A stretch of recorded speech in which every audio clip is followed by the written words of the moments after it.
Hello everyone, আপনারা সবাই কেমন আছেন? আশা করি আপনারা সবাই ভালো আছেন। তো আজকে আমি নিয়ে চলে এসেছি একটা নতুন রেসিপি।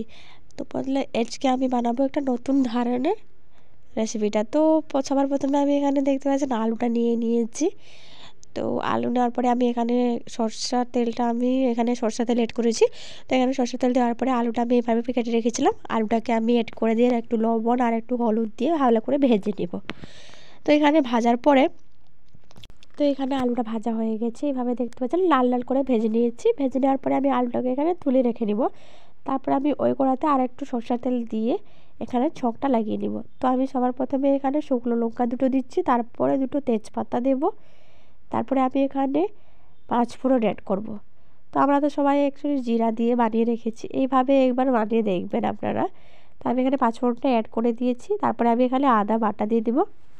তো এখানে আদা বাটা দেওয়ার পরে তারপর আমি এখানে কিছু মশলা অ্যাড করব। মশলার মধ্যে আমি এখানে দিব শুধু হলুদ গুঁড়ো আর একটু, আর আধা চামচ হলুদ গুঁড়ো, আধা চামচ কাশ্মীরি লাল মির্চি পাউডার।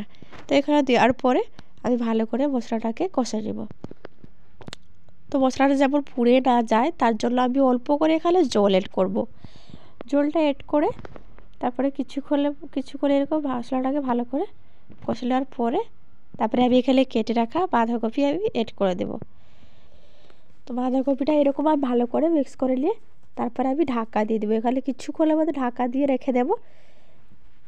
তো এখানে কিছুক্ষণ ঢাকা দিয়ে আমি রেখে দিয়েছিলাম। তারপরে আমি এখন নাড়াচাড়া করে নিয়ে তারপরে আমি এখানে মটরশুঁটি অ্যাড করব, কড়াইশুঁটি বলতে পারেন। তো হাতের কাছে থাকলে নিশ্চয়ই দেবেন, ভালো লাগে। তাকে মটরশুঁটি একটু দিলে ভালো লাগে, তাই জন্য আমি এখানে মটরশুঁটিটা দিয়ে তারপরে আমি এর উপর দিয়ে আধা চামচ লবণ দিব। লবণ আমি দিয়েছিলাম না, তো এখানে লবণটা দিয়ে ভালো করে মিক্স করে কিছুক্ষণের মধ্যে ঢাকা দিয়ে রেখে দেবো।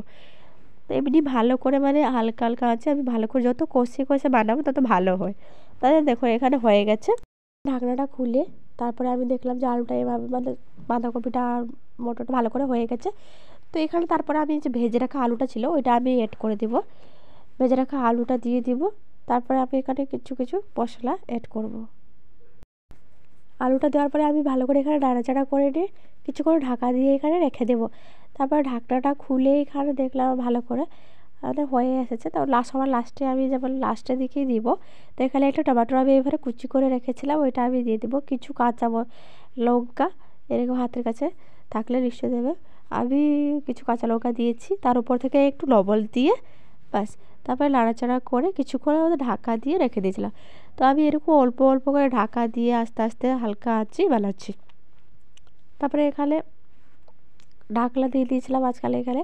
তারপর দেওয়ার পরে কিছুক্ষণ নাড়াচাড়া করে আবার একটু ঢাকা দিয়ে রেখে দিয়েছিলাম। তো এখানে ঢাকা দিয়ে বানাচ্ছি। তো বন্ধুরা এরকম করে দেখবেন আপনারা, খুব ভালোই লাগবে খেতে। তো আমি এটি সবজিটাকে খুব সময় দিয়ে অ্যাকচুয়ালি বানিয়েছি।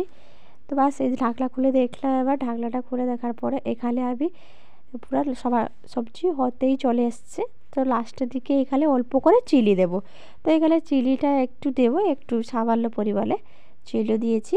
চিলি দেওয়ার পরে আমি এখানে চিনিটা দেওয়ার পর সবার লাস্টে আমি এখানে দিব কিছু মশলা। যে মশলার মধ্যে আমি কিছু মশলা বলতে এখানে আমি জিরা আর সাবুত ধনিয়া তাকে দুটো তেজপাতা ভালো করে আমি ভেজে নিয়েছিলাম, ভালো করে একটা কড়াইতে, শুকনো কড়াইতে আমি ভেজে রেখেছিলাম।